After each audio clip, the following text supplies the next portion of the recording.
Hello दोस्तों, एक बार फिर से आप सभी का स्वागत है आपके यूट्यूब चैनल हिंदी के तार में। तो जैसा कि आप सभी भाई बहनों और मित्रों को पता है कि हम जब भी मिलते हैं हिंदी साहित्य से संबंधित किसी न किसी नए और रोमांचक विषय के साथ मिलते हैं। और मैं अपनी अधिकांश वीडियोस में आप लोगों से कहती हूं कि आप लोगों को हिंदी साहित्य से संबंधित किसी भी प्रश्न का उत्तर यदि कहीं नहीं मिल रहा है तो आप हमारे चैनल हिंदी के तार पर आइए और कमेंट सेक्शन में अपने प्रश्न को हमसे पूछिए और हम जल्द से जल्द आपके सभी प्रश्नों का उत्तर बहुत ही सहज और सरल तरीके से लाने का प्रयास करेंगे। तो मेरी अधिकांश वीडियोस आप लोगों के कमेंट पर आधारित होती है और आप लोग जब बताते हो कि इन वीडियोस से आप लोगों की मदद हो रही है तो मुझे बहुत अच्छा लगता है और बाकी की वीडियोस बनाने में भी बहुत मज़ा आता है। तो आप लोग बिल्कुल ऐसे ही अपनी प्रतिक्रिया देते रहिए।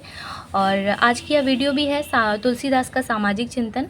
इस छोटी सी वीडियो के माध्यम से हम लोग इनका सामाजिक चिंतन जानने का प्रयास करेंगे, क्योंकि आप लोगों के फाइनल सेमेस्टर की परीक्षा है डीएससी पेपर की, जिसमें तुलसीदास ही आपके सिलेबस में है। तो आप लोगों की बहुत सी रिक्वेस्ट रही है कि मैम क्या आता है परीक्षा में। तो मैं आप लोगों को बता दूं कि जो भी शॉर्ट प्रश्न आते हैं, संक्षिप्त वाले प्रश्न आते हैं 5 नंबर के लिए, उनमें मोटा मोटी मैंने सारी वीडियोज़ ही अपलोड की हुई हैं, जैसे विनय पत्रिका, गीतावली, कवितावली, ये सारी की मूल भावना, मूल प्रतिपाद्य क्या हो सकते हैं, कैसे हो सकते हैं, चैनल पर अपलोडेड हैं। तो आप लोग एक बार ज़रूर विज़िट करिए और देखिए कि क्या हो सकता है। और तुलसी के जो बड़े प्रश्न हैं उनके अंतर्गत मैंने तुलसी की काव्यगत विशेषताएं अपलोड की हुई हैं, आप लोग देख सकते हैं। और आज इस वीडियो में हम लोग तुलसी का सामाजिक चिंतन जानेंगे। ठीक है, तो ज़्यादा कुछ तुलसी में आपको पढ़ना नहीं है, बस तुलसीदास का साहित्यिक परिचय आपको जान लेना है। बड़े प्रश्न के लिए साहित्यिक परिचय जान लेना है और क्या करना है कि जो तुलसी के हर पक्ष से संबंधित 3-3, 4-4 दोहे या पद आपको जान लेने हैं और उनकी व्याख्या जान लेनी है। बस परीक्षा में आपको वो भूमिका और वो बीच का जो मैं आपको बताई 4-5 दोहे व्याख्या के साथ और निष्कर्ष लिख के आंसर ख़त्म कर देना है, आपको बहुत अच्छे नंबर मिलेंगे। बस आपको अपनी स्पेलिंग पर ध्यान देना है। ठीक है, तो चलिए, मुझे लगता है कि बहुत ज़्यादा बोल दे रही हूँ, वीडियो बहुत लंबी हो जाएगी और वीडियो को ज़्यादा लंबा नहीं करना है, बहुत ही छोटे में इसको आप लोगों के सामने रखना है, जिससे आप लोग 1-2 बार सुन करके इसको समझ लें। ठीक, तो जैसा कि आप सभी को पता है कि हम जब भी कोई उत्तर शुरू करते हैं तो पहले हम लोग भूमिका लिखते हैं। तो पहले हम लोग तुलसीदास के सामाजिक चिंतन की भूमिका जानेंगे। जानने से पहले बता दूँ कि सामाजिक चिंतन होता क्या है। सामाजिक चिंतन का मतलब सामाजिक चेतना होती है। मतलब तुलसीदास जी का समाज के प्रति क्या दृष्टिकोण था या उनके समय का समाज कैसा था, उन्होंने उसको किस दृष्टिकोण से देखा और लोगों के समक्ष रखने का प्रयास किया, हम लोग इस वीडियो के माध्यम से यही जानेंगे। तो भूमिका क्या हो सकती है कि तुलसीदास भक्ति काल की राम काव्य धारा के प्रतिनिधि कवि हैं। उन्होंने रामचरितमानस के माध्यम से भगवान राम की भक्ति को घर घर तक पहुँचाया है। जहाँ तुलसी का साहित्य एक ओर भक्ति भावना जागृत करता है, वहीं दूसरी ओर सामाजिक चेतना का भी प्रचार करता है। तुलसीदास की सामाजिक और लोकवादी दृष्टि मध्यकाल के अन्य कवियों से अधिक व्यापक और गहरी है। तुलसीदास अपनी समय की सामाजिक, राजनीतिक, आर्थिक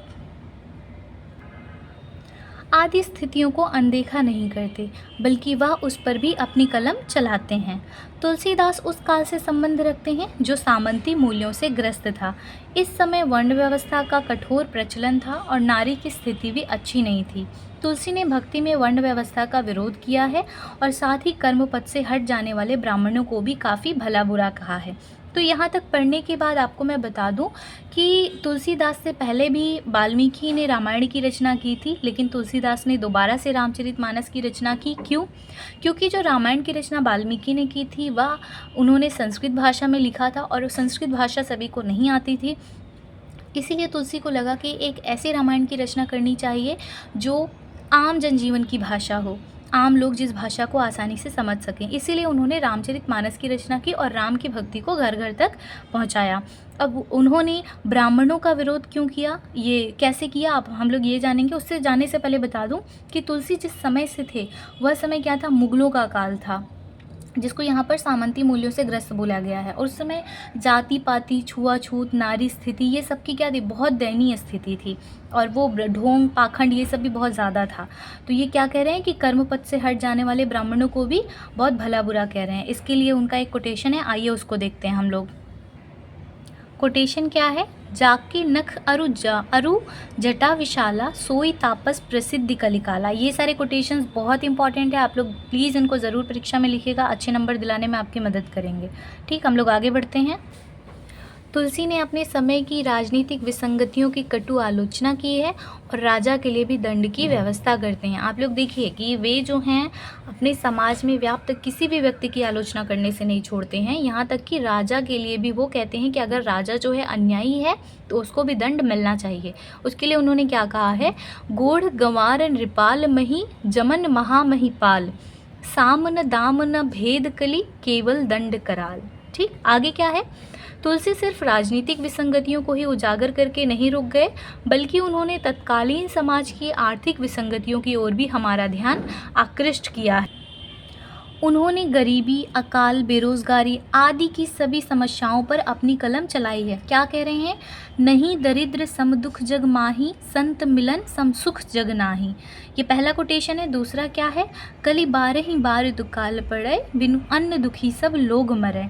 तो इन कोटेशंस को आप ज़रूर याद करिए और ज़रूर से ज़रूर लिखिए। आगे बढ़ते हैं हम लोग। अगला बिंदु क्या है हमारा, तुलसी का मानना था कि यदि धर्म से विमुख लोग सुख की आकांक्षा रखते हैं तो यह असंभव है। आज लोगों में अहम भाव इतना अधिक घर कर गया है कि वे अपने आप को सबसे ऊपर समझते हुए दूसरों को कोई भाव नहीं देते। इस कलयुग में लोग बहन बेटी की मर्यादा तक को भूल गए हैं।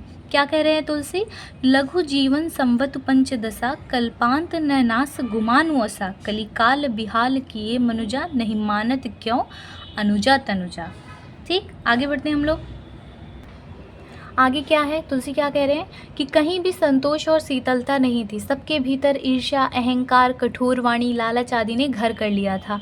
तुलसी की मान्यता थी कि समाज का कल्याण तभी संभव है जब समाज का प्रत्येक व्यक्ति अपनी भूमिका का निर्वाह करे। तुलसी ने जिस युग में काव्य रचना की वह युग मुगलों का शासनकाल था।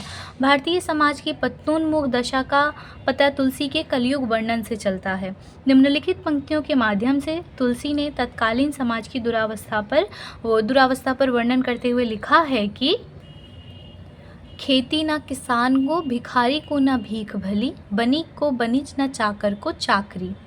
आगे क्या है कि रामचरितमानस के उत्तरकांड में तुलसी ने तत्कालीन सामाजिक स्थिति का अत्यंत मार्मिक चित्रण किया है।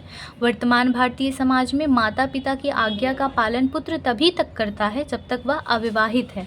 विवाह होते ही उसे अपना ससुराल एवं ससुराली जनप्रिय लगने लगते हैं और अपने परिजन शत्रु प्रतीत होने लगते हैं। इसका वर्णन रामचरितमानस में तुलसी ने इस प्रकार किया है, सुत मानहि मातु पिता तबलों, अबलापन दीख नहीं जबलों, ससुरारी पियारी लगी जबते, रिपुरूप कुटुंब भर तबते। आप आज के समाज में भी ये सारी चीज़ें देखते हैं तो तुलसी आज भी अपनी प्रासंगिकता को लिए हुए हैं। उन्होंने अपने समाज की चीज़ों को बताया है कि उस समय का समाज कैसा था, लेकिन वह जो चीज़ें थी वह आज के समाज में भी 10 की 10 विद्यमान हमें मिलती हैं। आगे बढ़ते हैं हम लोग। और एक बिंदु क्या है कि तुलसी की मान्यता रही है कि एक आदर्श राजा की स्थिति बिल्कुल मनुष्य के मुख के समान होनी चाहिए। क्या कहते हैं, मुखिया मुख सो चाहिए, खान पान में एक, पालई पोसई सकल अंग, तुलसी सहित विवेक। ठीक, अब हम लोग निष्कर्ष की ओर बढ़ते हैं। निष्कर्ष में क्या लिखा जा सकता है, तुलसीदास का सामाजिक चिंतन लोक कल्याण, न्याय, भक्ति, मर्यादा और करुणा पर आधारित है। उन्होंने भक्ति के माध्यम से एक ऐसे समाज की कल्पना की जो जातीय भेदभाव, अन्याय और अनैतिकता से मुक्त हो। वे सामाजिक समरसता के समर्थक थे और उनके काव्य में भारतीय लोक संस्कृति, आदर्श शासन और मानव मूल्यों की झलक मिलती है। इस प्रकार से आप निष्कर्ष लिख सकते हैं। आगे एक छोटा सा कोटेशन आप डाल देंगे तो आपका निष्कर्ष क्या होगा, थोड़ा सा प्रभावी लगेगा। कोटेशन क्या डालना है आपको कि धर्म के इतने स्वरूपों की योजना, हृदय की इतनी उदात्त वृत्तियों की एक साथ उद्भावना तुलसी के ही विशाल मानस में संभव थी, ऐसा आचार्य रामचंद्र शुक्ल का कहना था। तो इस प्रकार से कुछ बिंदुओं के अंतर्गत मैंने पॉइंट वाइज करके नहीं लिखा है, इसको पैराग्राफ वाइज लिखा है, जिससे आप लोग जो है 1 से 2 बार वीडियो को आसानी से सुने और आपको बहुत आसानी से समझ में आ जाएगा। और मैं आशा करती हूँ कि कहीं भी कोई दिक्कत नहीं होगी। मैं ये दावा कर सकती हूँ कि बहुत ही सहजता से आपको तुलसी का सामाजिक चिंतन समझ में आ जाएगा, क्योंकि मैंने आप लोगों के लिए इसको बहुत ही सरल तरीके से प्रस्तुत करने का प्रयास किया है। और अगर किसी भी प्रकार की कोई दिक्कत या समस्या होती है तो भी आप लोग कमेंट सेक्शन में अपनी टिप्पणी कर सकते हैं। और इसके अतिरिक्त भी कोई और प्रश्न आपके मन में हो तो भी बिल्कुल पूछिएगा। और तुलसी से संबंधित जो भी प्रश्न हो सकेगा मैं आपके एग्ज़ाम से पहले सारे प्रश्नों पर वीडियोज़ लाने की पूरी कोशिश करूँगी। वीडियो अच्छी लगी तो वीडियो को लाइक करिए और अपने दोस्तों के साथ भी साझा करिए। और अगर चैनल पर नए आए हैं तो चैनल को भी सब्सक्राइब करिए और साथ में ऐसे ही अपने मन मुताबिक हिंदी साहित्य संबंधित वीडियोस पाने के लिए हमारे चैनल हिंदी के तार पर लगातार बने रहिए। बहुत बहुत धन्यवाद।